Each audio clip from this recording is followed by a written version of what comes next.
दोस्तों, आज की वीडियो में हम विक्टोरियन एज के लिटरेचर को डिस्कस करेंगे। इस एज का डिटेल्ड ओवरव्यू हमने अपनी लास्ट वीडियो में लिया था, जिसमें हमने इस एज के कैरेक्टरिस्टिक्स और इम्पोर्टेंट इंसिडेंट्स वगैरह को डिस्कस किया था। उस वीडियो की लिंक डिस्क्रिप्शन में मौजूद है। अब चलते हैं इस एज के लिटरेचर की तरफ। अगर इस एज के लिटरेचर की बात की जाए तो इस एज के लिटरेचर में हमें मोरालिटी, रियलिज्म, क्लास स्ट्रगल और जेंडर रोल्स वगैरह जैसी थीम्स नजर आती हैं।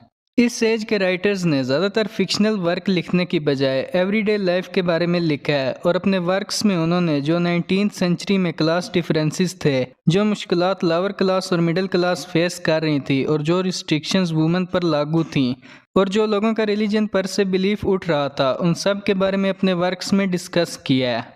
अब चलते हैं इस एज के नावल्स की तरफ।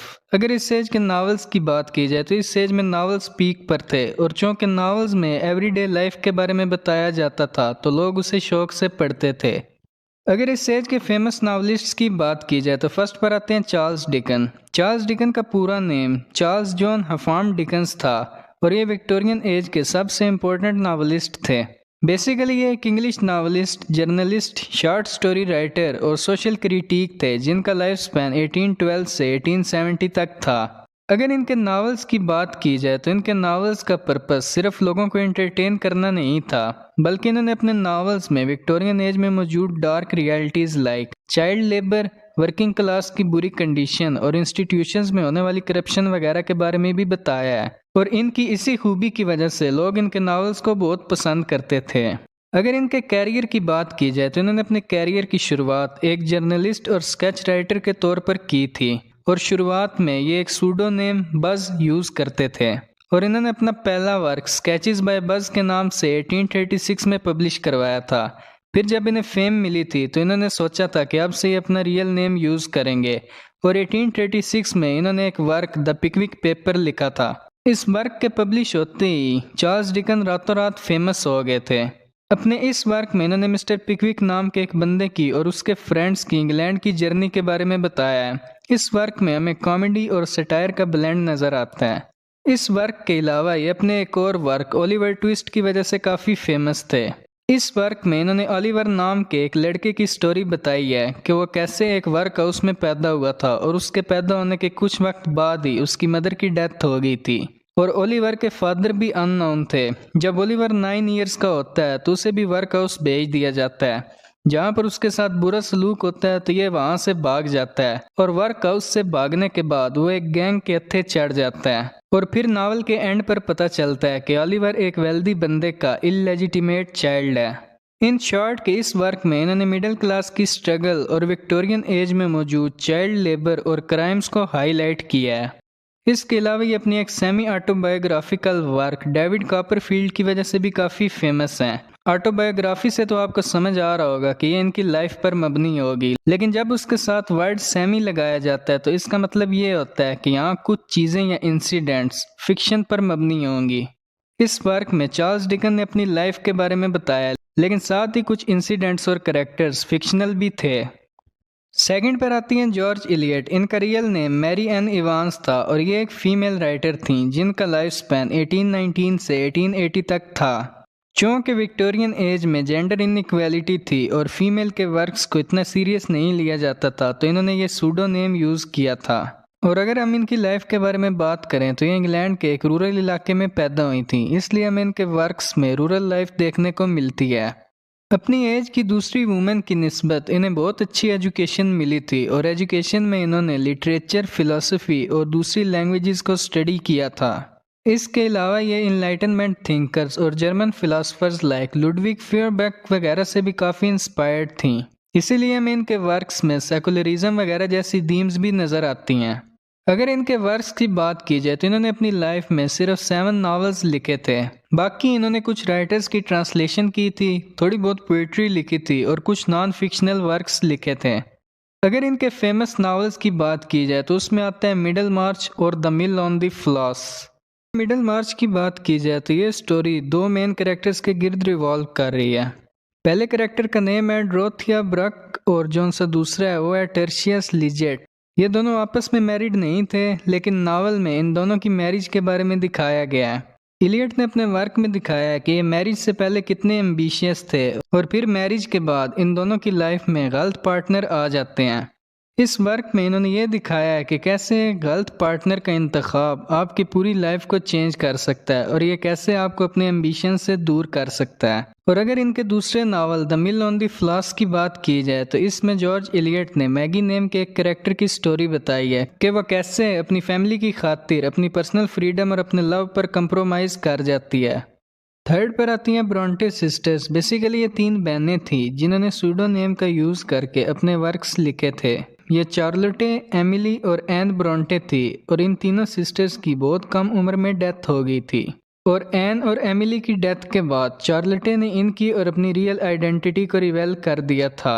अगर चार्लोटे की बात की जाए तो ये तीनों बहनों में सबसे बड़ी थी और इनका लाइफ स्पैन भी सबसे ज़्यादा है। ये 1816 में पैदा हुई थी और इनकी डेथ 1855 में केवल 38 ईयर्स की एज में हुई थी। इन्होंने अपने वर्क्स के लिए करर बेल सूडोनेम यूज़ किया था। अगर इनकी बात की जाए तो इन्होंने अपने आप को फाइनेंशियली सपोर्ट करने के लिए टीचिंग की जॉब भी की थी। और अगर इनके वर्क्स की बात करें तो उसमें हमें independence and self discovery, love and passion, morality and ethics और जेंडर रोल्स एंड फेमिनिज्म वगैरह जैसी थीम्स देखने को मिलती हैं।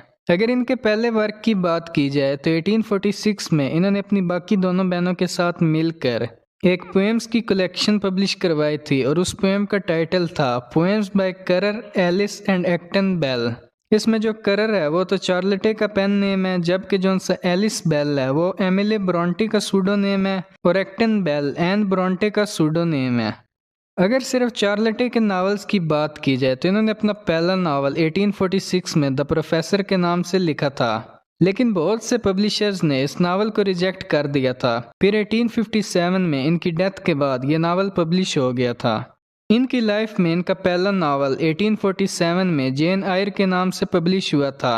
अपने इस वर्क में इन्होंने स्ट्रॉन्ग इंडिपेंडेंट फीमेल प्रोटैगनिस्ट को दिखाया, इसलिए यह वर्क मास्टरपीस समझा जाता है और ये फेमस भी अपने इसी नावल की वजह से हुई थी। अपने इस वर्क में इन्होंने जेन नेम की एक फीमेल प्रोटैगनिस्ट दिखाई है कि वो कैसे ऑर्फन होने के बावजूद थॉर्नफील्ड की गवर्नेस बन जाती है। इस नावल में इन्होंने ये दिखाया है कि फीमेल भी मैन के इक्वल हैं और वो भी हार्डशिप में सरवाइव कर सकती हैं। सेकंड पर आती हैं एमिले ब्रॉन्टे। ये एक इंग्लिश नावलिस्ट और पोइट थी जिनका लाइफ स्पैन 1818 से 1848 तक था और इनकी केवल 30 ईयर्स की एज में ट्यूबरक्लोसिस की वजह से डेथ हो गई थी। अगर इनके वर्क्स की बात की जाए तो इन्होंने सिर्फ एक नावल वथरिंग हाइट्स के नाम से 1847 में पब्लिश करवाया था और इसके अलावा इन्होंने ज़्यादातर पोइट्री लिखी थी। ऑल दो इन्होंने एक नावल पब्लिश करवाया था, लेकिन ये इस नावल की वजह से बहुत फेमस हुई थी।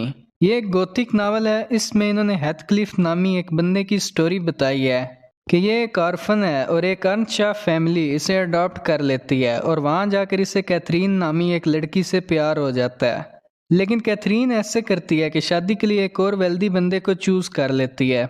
इसके अलावा जो कैथरीन का भाई होता है हिंडले, वो भी हेथक्लिफ पर बहुत जुल्म वगैरह करता है। तो इस नावल में ये इन सब बातों का बदला अर्नशाह फैमिली से लेता है। यह सारी स्टोरी इसके बदले के गिर्द रिवॉल्व कर रही है। थर्ड पर आती हैं एन ब्रॉन्टे। ये ब्रॉन्टे सिस्टर्स में सबसे छोटी थीं और इनकी एज भी सबसे कम थी। इनका लाइफ स्पैन 1820 से 1849 तक था और केवल 29 ईयर्स की एज में इनकी टीबी की वजह से डेथ हो गई थी। इन्होंने भी अपनी लाइफ में सिर्फ 2 नावल्स लिखे थे और बाकी इन्होंने भी पोइट्री लिखी थी। इनके नावल्स में एग्नेस ग्रे और the Tenant of Wildfell hall शामिल हैं। अगर इनके पहले नावल एग्नेस ग्रे की बात करें तो इस नावल में एग्नेस नेम की फीमेल प्रोटैगनिस्ट दिखाई गई है। एग्नेस अपनी फैमिली को सपोर्ट करने के लिए गवर्नेस बन जाती है और जब ये गवर्नेस बनती है तो जो अमीर लोग होते हैं और उनके बिगड़े हुए बच्चे होते हैं वो इसके साथ मिसबिहेव करते हैं और इसे वेल ट्रीट नहीं करते। इस नावल में एन ब्रॉन्टे ने यह दिखाया है कि जो विक्टोरियन एज की सोसाइटी थी वो वुमेन के साथ कैसे बिहेव करती थी। और अगर इनके दूसरे novel the Tenant of Wildfell Hall की बात करें तो उसमें हेलन ग्राम नाम की एक लड़की की स्टोरी दिखाई गई है कि वो मैरिड है और उसके हस्बैंड को शराब पीने की बहुत ज़्यादा आदत है। हेलन उससे अपनी जान छुड़वाना चाहती है। थ्रू आउट द नावल इस हेलन की स्ट्रगल को दिखाया गया है। फोर्थ पर आते हैं विलियम मेकपीस थैकरी।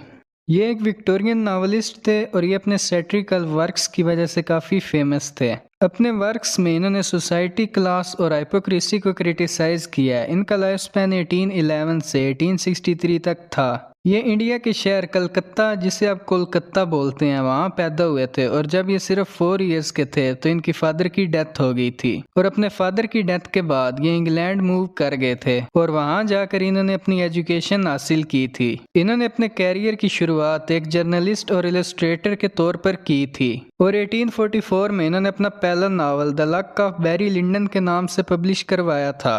ये एक पिकरिस्क नावल है। पिकरिस्क नावल एक ऐसे नावल को बोलते हैं जिसमें जो मेन फोकस होता है वो रोज कैरेक्टर यानी कि बदमाश कैरेक्टर पर होता है। अपने इस नावल में इन्होंने रेडमंड बैरी नाम के एक बंदे की स्टोरी बताई है कि वो कैसे धोखे से अमीर बन जाता है और आखिर में दोबारा से डाउनफॉल का शिकार हो जाता है। इस वर्क के अलावा ये अपने एक और वर्क वैनिटी फेयर की वजह से काफ़ी फेमस हैं। इस वर्क में कोई भी प्रोटैगोनिस्ट नहीं है। इस वर्क में इन्होंने ह्यूमन फ्लॉज के बारे में बताया है। 5th पर आते हैं थॉमस हार्डी। ये एक इंग्लिश नावलिस्ट और पोइट थे जिनका लाइफ स्पैन 1840 से 1928 तक था और ये अपने वर्क्स में रोमांटिसिज्म से बहुत ज़्यादा इंस्पायर्ड थे, स्पेशली विलियम वर्ड्सवर्थ की पोइट्री से। ऑल्दो ये अपने नावल्स की वजह से काफ़ी फेमस हैं, लेकिन ये खुद को एक पोइट मानते थे और अगर इनके नावल्स की बात की जाए तो उसमें इन्होंने ये दिखाया है कि कैसे फेट एक व्यक्ति के जीवन पर असरअंदाज होती है। इन्होंने अपनी लाइफ में रोमांटिक और ट्रेजिक दोनों तरह के नावल्स लिखे हैं। इन्होंने अपना पहला वर्क हो I built myself a house के नाम से पब्लिश करवाया था, जिसमें इन्होंने एक बंदे की फिक्शनल स्टोरी बताई है कि वो कैसे अपना घर बनाता है। इनका ये वर्क इतना फेमस नहीं हुआ था। इनको ज़्यादातर फेम इनके नावल्स पर मिली थी। 1871 में इन्होंने अपना पहला नावल डिस्परेट रेमेडीज़ के नाम से पब्लिश करवाया था और इनके इस वर्क के पब्लिश होते ही लोगों ने इन्हें नावलिस्ट के तौर पर पसंद करना शुरू कर दिया था। इसके अलावा ये अपने नावल टेस ऑफ डियरबरविल्स की वजह से काफ़ी फेमस हैं। इस वर्क में इन्होंने टेस नाम की एक लड़की की स्टोरी बताई है कि वो कैसे एलेक नामी एक लड़के के हाथों सेड्यूस होती है और इस सिडक्शन की वजह से जो मुश्किलात इसे झेलनी पड़ती हैं वो सब इस नावल में बताई गई हैं। यह था कुछ इस एज के नावलिस्ट्स के बारे में। अब चलते हैं इस एज की पोइट्री की तरफ। अगर इस एज की पोइट्री की बात की जाए तो इस एज की पोइट्री में हमें रिलीजन पर डाउट बहुत ज़्यादा नज़र आएगा। चार्ल्स डार्विन की थ्योरी की वजह से लोगों का रिलीजन पर से बिलीफ ख़त्म हो गया था और उन्होंने गॉड की एग्जिस्टेंस को चैलेंज करना शुरू कर दिया था। इसके अलावा हमें इस एज की पोइट्री में अर्बनाइजेशन, क्लास डिवीजन और सेंटिमेंटलिटी वगैरह जैसी थीम्स भी नज़र आएंगी। अगर सेंटिमेंटलिटी की बात की जाए तो इसका मतलब है कि अपनी इमोशंस को बहुत ज़्यादा एग्जैजरेट करके लिखना। इस एज के राइटर्स ने भी ऐसे ही किया था। इन्होंने अपनी इमोशंस को बहुत ज़्यादा एग्जैजरेट करके लिखा था। अगर इस एज के फेमस पोइट्स की बात की जाए तो फर्स्ट पर आते हैं एल्फ्रेड टेनिसन। ये एक इंग्लिश पोइट थे जिनका लाइफ स्पैन 1809 से 1892 तक था और 1850 में विलियम वर्ड्सवर्थ की डेथ के बाद इन्हें पोइट लॉरेट भी अपॉइंट कर दिया गया था और ये 1892 तक until his death poet laureate रहे थे और हिस्ट्री में ये सबसे ज़्यादा टाइम तक यानी कि ऑलमोस्ट 42 ईयर्स तक पोइट लॉरेट रहे थे। अगर इनकी राइटिंग की बात करें तो 1827 में इन्होंने पोएम्स बाय टू ब्रदर के नेम पर अपने ब्रदर फ्रेडरिक और चार्ल्स के साथ मिलकर यानी कि उनके साथ कोलैबोरेट करके ये पोएम्स की कलेक्शन पब्लिश करवाई थी। ऑल्दो इन तीनों भाइयों ने कंट्रीब्यूट किया था, लेकिन पोएम का title poems by two brothers ही है। और जब ये वर्क पब्लिश हुआ था उस वक्त टेनिसन केवल 17 ईयर्स के थे। इन्होंने अपना पहला सोलो वर्क 1830 में केवल 21 ईयर्स की एज में चीफली लिरिकल के नाम से पब्लिश करवाया था। यह भी एक पोएम थी और इसमें भी हमें नेचर एंड ब्यूटी, लव और desire, the passage of time वगैरह जैसी थीम्स नज़र आती हैं। अगर इनके फेमस वर्क्स की बात करें तो ये अपने work the charge of the light brigade और इन मेमोरियम A.H.H की वजह से काफ़ी फेमस हैं। अपने पहले work the charge of the light brigade में इन्होंने रियलिटी पर मबनी लाइट ब्रिगेड की स्टोरी बताई है।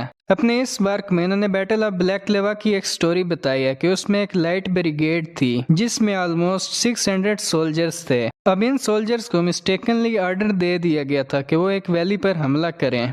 अब जिस वैली में ये जाते हैं वो रशियन सोल्जर्स ने हर तरफ से घेर रखी थी और वो इस ब्रिगेड पर हमला कर देते हैं। अब हमले की वजह से ऑलमोस्ट 110 से 120 सोल्जर्स की डेथ हो जाती है, ऑलमोस्ट 150 जख्मी हो जाते हैं और 60 को पकड़ लिया जाता है। बाकी जो रह जाते हैं वो भाग जाते हैं। अपने इस वर्क में इन्होंने वो सारी स्टोरी बयान की है। जबकि इनका जो दूसरा वर्क है इन मेमोरियम A.H.H, अगर इसकी बात करें तो ये एक एलिजी है जो इन्होंने अपने फ्रेंड आर्थर हेनरी हेलम की डेथ पर लिखी थी, और प्रोलॉग और एपिलॉग को मिलाकर इसमें टोटल 133 पोएम्स थी। अल्फ्रेड टेनिसन पर अपनी अर्ली लाइफ में रोमांटिसिज्म का बहुत ज़्यादा इन्फ्लुएंस था, लेकिन वक्त के साथ साथ ये इन्फ्लुएंस कम होता चला गया था, और 1840s के बाद इन्होंने अपने ज़्यादातर वर्क्स में classical forms like balance, order और हार्मनी को फॉलो किया है। और इनके लेटर वर्क्स में हमें ज़्यादातर ग्रीक मिथ और हीरोइक एडवेंचर्स देखने को मिलते हैं। फॉर एग्जाम्पल 1842 में इन्होंने उलाइसिस के नाम से एक पोएम पब्लिश करवाई थी, और ये वर्क इन्होंने होमर की ओडिसी से इंस्पायर्ड होकर लिखा था। सेकंड पर आते हैं रॉबर्ट ब्राउनिंग। रॉबर्ट ब्राउनिंग एक इंग्लिश पोइट और प्ले राइट थे जो कि अपनी ड्रामेटिक मोनोलॉग्स की वजह से काफ़ी फेमस हैं। ड्रामेटिक मोनोलॉग की अगर बात की जाए तो इसमें एक सिंगल स्पीकर होता है जो कि अपनी इमोशंस, थॉट या किसी भी इवेंट के बारे में साइलेंट लिसनर को बताता है। स्पीकर सिर्फ एक होता है, जबकि जो लिसनर होते हैं वो एक या एक से ज़्यादा हो सकते हैं, लेकिन वो सारी पोएम में साइलेंट रहते हैं, यानी कि वो कुछ भी नहीं बोलते। अगर इनकी लाइफ की बात की जाए तो इनका लाइफ स्पैन 1812 से 1889 तक था। इनके फादर का नेम भी रॉबर्ट ब्राउनिंग ही था, और वो एक लिटरेरी कलेक्टर थे, और उन्होंने घर पर ही एक लाइब्रेरी बना रखी थी। उसमें ऑलमोस्ट 6000 बुक्स मौजूद थीं। और अगर इनकी अर्ली एजुकेशन की बात की जाए तो इन्होंने अपनी अर्ली एजुकेशन अपने घर पर ही हासिल की थी। फिर जब ये 16 ईयर्स के हुए थे तो इन्होंने यूनिवर्सिटी कॉलेज लंदन में एडमिशन ले लिया था, लेकिन कुछ टाइम के बाद इन्होंने वहाँ से भी छोड़ दिया था। अगर इनके लिटरेरी वर्क्स की बात की जाए तो इन्होंने 1833 में अपना पहला work Pauline a fragment of a confession के नाम से एनोनिमसली पब्लिश करवाया था। अपने इस वर्क में इन्होंने पीबी शेली को बहुत ज़्यादा प्रेज किया है। फिर 1850 में जब दांते गाब्रिएल ने यह वर्क पढ़ा था तो उन्हें पता चल गया था कि यह वर्क रॉबर्ट ब्राउनिंग ने ही लिखा है, और फिर रॉबर्ट ब्राउनिंग ने भी मान लिया था कि यह मेरा ही वर्क है। यह वर्क बहुत ज़्यादा इमोशनल था, और इस वर्क की वजह से रॉबर्ट ब्राउनिंग की इनर फीलिंग्स के बारे में बहुत कुछ पता चला था। क्रिटिक्स ने इस वर्क को बहुत ज़्यादा क्रिटिसाइज किया। इस क्रिटिसाइज करने की वजह से 1868 में इन्होंने इस वर्क को अपनी पोएम्स की कलेक्शन में ऐड कर लिया था, और इसमें इन्होंने कुछ चेंजिंग्स की थी, और साथ इन्होंने एक प्रीफेस ऐड किया था और रीडर से माफ़ी मांगी थी कि उस टाइम मैं यंग था, इसलिए ये वर्क बहुत ज़्यादा इमोशनल है। इसके अलावा ये अपने वर्क माई लास्ट डचेस की वजह से काफ़ी फेमस हैं। ये एक ड्रामेटिक मोनोलॉग पोएम है जिसमें एक ड्यूक की स्टोरी बताई गई है कि वो एक विजिटर को अपनी वाइफ का पोर्ट्रेट दिखा रहा है, और वो उसे बताता है कि मैंने जेलसी और एरोगेंस में इसका मर्डर कर दिया था। थर्ड पर आते हैं मैथ्यू आर्नल्ड। ये एक इंग्लिश पोइट और कल्चरल क्रिटिक थे जिनका लाइफ स्पैन 1822 से 1888 तक था। इनके लिए एक टाइटल यूज हुआ है सेज राइटर का। सेज राइटर एक ऐसे राइटर को बोलते हैं जो अपने वर्क्स में अपने टाइम की सोसाइटी यानी कि अपनी कंटेम्प्रेरी सोसाइटी में मौजूद इश्यूज को डिस्कस करता है। इन्होंने भी अपने वर्क कल्चर एंड एनार्की में अपने टाइम की इंग्लिश सोसाइटी को क्रिटिसाइज किया है। इनका मानना था कि इनकी सोसाइटी का फोकस भी मनी, क्लास डिवीजन और मटेरियल सक्सेस पर है। इसके अलावा अगर इनकी बात की जाए तो इन्हें 35 years as a school inspector भी काम किया है। स्कूल इंस्पेक्टर एक ऐसे बंदे को बोलते हैं जो स्कूल्स वगैरह का रेगुलरली विजिट करता है और देखता है कि क्या क्वालिटी ऑफ एजुकेशन स्टैंडर्ड्स पर पूरा उतर रही है या नहीं, और टीचर्स पढ़ा कैसा रहे हैं। इसके अलावा अगर इनके फेमस वर्क की बात की जाए तो ये अपने वर्क डॉवर बीच की वजह से काफ़ी फेमस हैं। ये एक पोएम है और इसमें इन्होंने रिलीजियस फेथ के बारे में बताया है। इनका कहना है कि एक टाइम था जब लोगों का रिलीजन पर बिलीफ बहुत ज़्यादा था, लेकिन वक्त के साथ साथ वो बिलीफ अब ख़त्म हो चुका है और हर तरफ डार्कनेस फैल चुकी है। फोर्थ पर आते हैं जीएम हॉपकिंस। इनका पूरा नेम गैरेड मैनले हॉपकिंस था। ये एक इंग्लिश पोइट और जेसस प्राइस्ट थे जिनका लाइफ स्पैन 1844 से 1889 तक था। इनका जन्म एक प्रोटेस्टेंट फैमिली में हुआ था, लेकिन 1866 में ये जॉन हेनरी न्यूमैन की राइटिंग से इंस्पायर होकर रोमन कैथोलिक में कन्वर्ट हो गए थे। अगर इनके लिटरेरी वर्क्स की बात करें तो इनकी ज़्यादातर पोइट्री इनकी लाइफ में पब्लिश नहीं हुई थी, वो इनकी डेथ के बाद पब्लिश हुई थी, इसलिए ये अपनी डेथ के बाद ज़्यादा फेमस हुए थे। और अगर इनके राइटिंग स्टाइल की बात करें तो इन्होंने अपने पोएम्स में एलिट्रेशन और रेजोनेंस का बहुत ज़्यादा यूज़ किया है। एलिट्रेशन होता है the repetition of consonant sound at the beginning of words. Means के इसमें रेपिटेशन होता है कॉन्सोनेंट साउंड्स लाइक बी, सी, डी वगैरह का, वो भी वर्ड्स की शुरुआत में। जबकि जो दूसरा एजोनेस है उसमें रेपिटेशन होता है वावल साउंड्स का इनसाइड द वर्ड्स, यानी कि वर्ड्स के अंदर रेपिटेशन होता है वावल साउंड्स का। इसके अलावा इन्होंने बाउंसी इफेक्ट क्रिएट करने के लिए स्प्रंग रिदम के नेम से एक रिदमिक पोएटिक डिवाइस भी इंट्रोड्यूस करवाई थी। इनकी ये लिटरेरी डिवाइस ज़्यादा फेमस नहीं हुई थी क्योंकि दूसरे राइटर्स ने इसमें इंटरेस्ट ही नहीं ली थी। अगर स्प्रंग रिदम की बात करें तो इसमें जो हर फुट होता है वो स्ट्रेस्ड सिलेबल से शुरू होता है और उसमें 0 से लेकर 3 अनस्ट्रेस्ड सिलेबल्स हो सकते हैं। इसमें एक स्ट्रेस्ड सिलेबल का प्रेजेंट होना कंपलसरी है, यानी कि लाजमी है, जबकि जो अनस्ट्रेस्ड सिलेबल है वो ऑप्शनल है, यानी कि वो नहीं भी हो सकता और मैक्सिमम 3 हो सकते हैं। इसके अलावा अगर हम इनके वर्क्स की मेन थीम की बात करें तो उसमें हमें ज़्यादातर फोकस नेचर और रिलीजन पर मिलता है। ये अपने वर्क द विंडोवर की वजह से काफ़ी फेमस हैं। ये वर्क इन्होंने 1877 में लिखा था, लेकिन ये वर्क इनकी डेथ के बाद 1914 में उनकी पोएम्स की कलेक्शन में पब्लिश हुआ था। अपनी इस पोएम में हॉपकिंस ने फाल्कन नामी परिंदे की एक स्टोरी बताई है। वो कहते हैं कि एक दिन सुबह उन्होंने एक फाल्कन को हवा में उड़ते हुए देखा था और उन्हें इस फाल्कन में जेसस क्रिस्ट का रिफ्लेक्शन नजर आया था। 5th पर आती हैं एलिजाबेथ बैरेट ब्राउनिंग। ये एक इंग्लिश पोइट और सोशल क्रिटिक थी जिनका लाइफ स्पैन 1806 से 1861 तक था। ये रॉबर्ट ब्राउनिंग की वाइफ थी। इन दोनों ने 1846 में शादी कर ली थी। अगर एलिजाबेथ की लिटरेरी लाइफ की बात करें तो इन्होंने केवल 11 ईयर्स की एज में अपना पहला work the battle of marathon लिख डाला था। और अगर ओवरऑल इनके वर्क्स की बात करें तो इन्होंने अपने वर्क्स में सोशल इंजस्टिस और वुमेन राइट्स के लिए बहुत ज़्यादा आवाज़ उठाई थी। ये अपनी सोनेट्स की collection sonnets from the Portuguese की वजह से काफ़ी फेमस हैं। इसमें टोटल 44 सोनेट्स थी और ये सोनेट्स इन्होंने अपने हस्बैंड रॉबर्ट ब्राउनिंग के लिए लिखी थी। ये था कुछ इस एज की पोइट्री के बारे में। अब चलते हैं इस एज के ड्रामा की तरफ। अगर इस एज के ड्रामा की बात की जाए तो इस एज में ड्रामा इतना पॉपुलर नहीं था। जो रिस्पेक्ट ड्रामा के लिए पहली एजेस में थी लाइक एलिजाबेथन एज वगैरह में, वो अब ड्रामा को नहीं मिल रही थी। और जब भी कोई ड्रामा लिखा जाता था तो उसे पहले लॉर्ड चैम्बरलैन से अप्रूव करवाना पड़ता था। और अगर किसी भी ड्रामा में पॉलिटिक्स पर सिटायर होता था तो लॉर्ड चैम्बरलैन उसे रिजेक्ट कर देता था और वह कभी भी अप्रूव ही नहीं होता था। अर्ली विक्टोरियन पीरियड में तो ये रिस्ट्रिक्शंस रही थी, लेकिन फिर जो सा लेट विक्टोरियन पीरियड है यानी कि ऑलमोस्ट 1860 के बाद का, उसमें जीबी शाह और ऑस्कर वाइल्ड ने ड्रामा को उसका खोया हुआ मकाम वापस दिलवा दिया था। और ड्रामा पर लगी हुई रिस्ट्रिक्शंस लाइक ये जो सा लॉर्ड चैम्बरलैन से अप्रूवल रिक्वायर्ड था उसे 1968 में ख़त्म कर दिया गया था और ड्रामाटिस्ट्स को फ्रीडम दे दी गई थी कि वो जैसा चाहें वर्क लिखें। अब चलते हैं इस एज के इम्पोर्टेंट ड्रामेटिस्ट्स की तरफ। अगर इस एज के इम्पोर्टेंट ड्रामेटिस्ट्स की बात की जाए तो फर्स्ट पर आते हैं ऑस्कर वाइल्ड। ये एक आयरिश ऑथर, पोइट और प्ले राइट थे जिनका लाइफ स्पैन 1854 से 1900 तक था। इनका जन्म आयरलैंड की एक सिटी डबलिन में हुआ था, लेकिन 1874 में इन्होंने ऑक्सफोर्ड यूनिवर्सिटी में एडमिशन ले लिया था और 1878 में डिग्री लेने के बाद इन्होंने लंदन में ही रहना शुरू कर दिया था और लंदन से इन्होंने अपने लिटरेरी कैरियर की शुरुआत भी की थी। इन्होंने अपना पहला प्ले 1880 में वीरा और द नियलिस्ट के नाम से पब्लिश करवाया था। इनका यह वर्क फ्लॉप हो गया था, ऑडियंस ने इन्हें इतना पसंद नहीं किया था। इनके वर्क्स को ज़्यादातर फेम 1890s में मिली थी।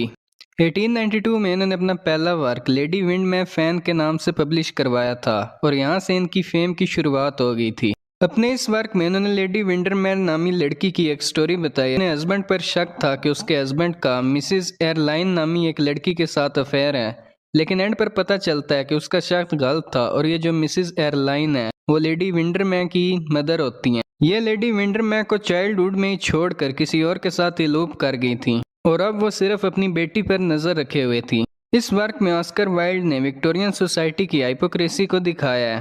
फिर इसके बाद इन्होंने 1893 में एक work a woman of no importance और फिर 1895 में 2 और वर्क एन आइडियल हस्बैंड और the importance of being Earnest के नाम से पब्लिश करवाए थे और इनके पब्लिश होते ही इनकी शोहरत अपनी बुलंदियों पर थी। लेकिन फिर ऐसा हुआ कि इनका एक लॉर्ड एल्फ्रेड डॉगलस नामी बंदे के साथ रिलेशनशिप चल रहा था और लॉर्ड एल्फ्रेड के फादर ने ऑस्कर वाइल्ड पर होमोसेक्सुअल होने के इल्ज़ाम भी लगा दिए थे और जब इल्ज़ाम साबित हो गए थे तो उस वक्त विक्टोरियन सोसाइटी में यह सब अलाउ नहीं था, तो इन्हें 1895 से 1897 तक जेल में रखा गया था और यहाँ से इनका डाउनफॉल शुरू हो गया था। जो सारी रिस्पेक्ट इनकी सोसाइटी में बनी हुई थी वो सब कुछ ख़त्म हो गया था और फिर जब 1897 में इन्हें छोड़ा गया था तो ये फ्रांस चले गए थे और 1900 में इनकी वहाँ डेथ हो गई थी। सेकंड पर आते हैं GB शाह। ये भी एक आयरिश प्ले राइट, क्रिटिक और पोलेमिसिस्ट थे। पोलेमिसिस्ट ऐसे बंदे को बोलते हैं जो कंट्रोवर्शियल डिबेट में बढ़ चढ़ कर हिस्सा लेता है। इनका लाइफ स्पैन 1856 से 1950 तक था। इनका जन्म भी आयरलैंड में हुआ था और फिर ऑस्कर वाइल्ड की तरह ये भी 1876 में लंदन शिफ्ट हो गए थे और इन्होंने अपने कैरियर की शुरुआत एक नावलिस्ट के तौर पर की थी। इन्होंने अपना पहला नावल 1879 में इमैच्योरिटी के नाम से लिखा था, लेकिन पब्लिशर्स ने इस वर्क को पब्लिश करने से इनकार कर दिया था। फिर बाद में ये वर्क 1930 में यानी कि मॉडर्न एज में पब्लिश हुआ था। इसके अलावा 1880 से 1890 के दरमियान इन्होंने कुछ और नावल्स लिखे थे, like the irrational not, love among the artist, लेकिन इनको भी किसी ने पब्लिश ही नहीं किया था। इन्हें बिल्कुल भी फेम नहीं मिल रही थी एज अ नावलिस्ट, तो इन्होंने ऐसे किया था कि अपना फोकस ड्रामा पर शिफ्ट कर दिया था और इन्होंने अपना पहला ड्रामा विडोवर्स हाउसेस के नाम से लिखा था। यह वर्क 1892 में थिएटर्स में परफॉर्म हुआ था, लेकिन यह वर्क पब्लिश 1893 में हुआ था और यहाँ से इन्हें एज अ ड्रामेटिस्ट पहचान मिलना शुरू हो गई थी। इसके बाद इन्होंने विक्टोरियन एज में ही कुछ ड्रामास लिखे थे, जैसे कि Arms and the Man's, Mrs Warren's Professions, Candida, Caesar and Cleopatra. इन्होंने ये वर्क्स तो लिखे थे, लेकिन इन्हें ज़्यादा फेम विक्टोरियन एज की बजाय मॉडर्न एज में मिली थी। इन्होंने टोटल 60 से ज़्यादा प्लेस लिखे थे और इसमें जो सब फेमस था वो था पिग्मैलियन। यह वर्क इन्होंने 1930 में पब्लिश करवाया था और इस वर्क में इन्होंने ये दिखाया है कि कैसे एजुकेशन और लैंग्वेज एक इंसान को तब्दील कर सकती है। इसके अलावा ये अपने दो और वर्क्स मैन एंड सुपरमैन और सेंट जॉन की वजह से भी काफ़ी फेमस हैं। इन्हें ड्रामा और लिटरेचर की खिदमात की वजह से 1925 में नोबेल प्राइज़ भी दिया गया था, लेकिन इन्होंने उसे लेने से इनकार कर दिया था और इन्होंने यहाँ एक कोट भी दी थी। इन्होंने कहा था कि I can forgive the Nobel for inventing dynamite, but only a monster could have invented the Nobel prize. GB Shaw का कहना था कि मैं अल्फ्रेड नोबेल, जिसने डायनामाइट जैसी खतरनाक चीज़ बनाई है, मैं उसे तो माफ़ कर सकता हूँ, लेकिन मेरे नज़दीक जिसने ये नोबेल प्राइज़ बनाया है वो इस डायनामाइट से भी ज़्यादा बदतर है, यानी कि वो वर्स है। इनका मानना था कि लिटरेरी वर्क को एक कंपटीशन के तौर पर नहीं देखना चाहिए और इन्होंने नोबेल प्राइज़ के लिए फूलिश का लफ्ज़ भी इस्तेमाल किया है। फिर 1926 में इन्होंने नोबेल प्राइज़ का अवार्ड एक्सेप्ट कर लिया था, लेकिन प्राइज़ मनी फिर भी नहीं ली थी। इनके अलावा इस एज में दो और इम्पोर्टेंट ड्रामेटिस्ट भी थे, जैसे कि सर आर्थर विंग पिनेरो और हेनरी आर्थर जोन्स। इन्होंने भी ड्रामा को दोबारा से डोमिनेंट जॉनरा बनाने के लिए बहुत अहम रोल प्ले किया था। अगर आर्थर विंग पिनेरो की बात करें तो इन्होंने अपनी लाइफ में ऑलमोस्ट 50 से ज़्यादा प्लेज लिखे थे और ये अपने वर्क द सेकंड मिसिस टेंगरे की वजह से काफ़ी फेमस हैं। इन्हें इंग्लिश ड्रामा में कंट्रीब्यूट करने की वजह से 1909 में किंग एडवर्ड 7 ने नाइट का टाइटल भी दिया था और इसके बाद इनके नाम के साथ सर लगाया जाने लगा था और वहाँ से ये सर आर्थर विंग पिनेरो बन गए थे। जबकि अगर हेनरी आर्थर जोन्स की बात करें तो ये एक इंग्लिश ड्रामेटिस्ट थे और इन्होंने थिएटर में जो मेलोड्रामा पर फोकस था उसे सीरियस और रियलिस्टिक ड्रामा से रिप्लेस कर दिया था। इन्होंने 30 से ज़्यादा प्लेज लिखे थे और अपने प्लेज में इन्होंने ज़्यादातर क्लास कॉन्फ्लिक्ट और मॉरल इश्यूज़ को डिस्कस किया है। GB शाह की अर्ली लाइफ पर इनका बहुत गहरा असर था, वो इनसे बहुत ज़्यादा इन्फ्लुएंस थे, लेकिन बाद में GB शाह ने इन्हें क्रिटिसाइज़ करना शुरू कर दिया था। ये अपने वर्क द सिल्वर किंग की वजह से काफ़ी फेमस हैं और ये वर्क इन्होंने हेनरी हरमैन के साथ कोलैबोरेट करके लिखा था। यह वर्क 1882 में पब्लिश हुआ था और इस वर्क में इन दोनों ने विल्फ्रेड नामी एक बंदे की स्टोरी बताई है कि उस पर एक इल्ज़ाम लग जाता है कि उसने एक आदमी का मर्डर किया है और वो ऐसे करता है कि पुलिस से बचने के लिए US चला जाता है और US जाकर ये एक सिल्वर माइन खरीद लेता है और अमीर बन जाता है। वहाँ से विल्फ्रेड को सब द सिल्वर किंग कहकर पुकारना शुरू कर देते हैं। यह था कुछ विक्टोरियन एज के लिटरेचर के बारे में। मिलते हैं अपनी नेक्स्ट वीडियो में।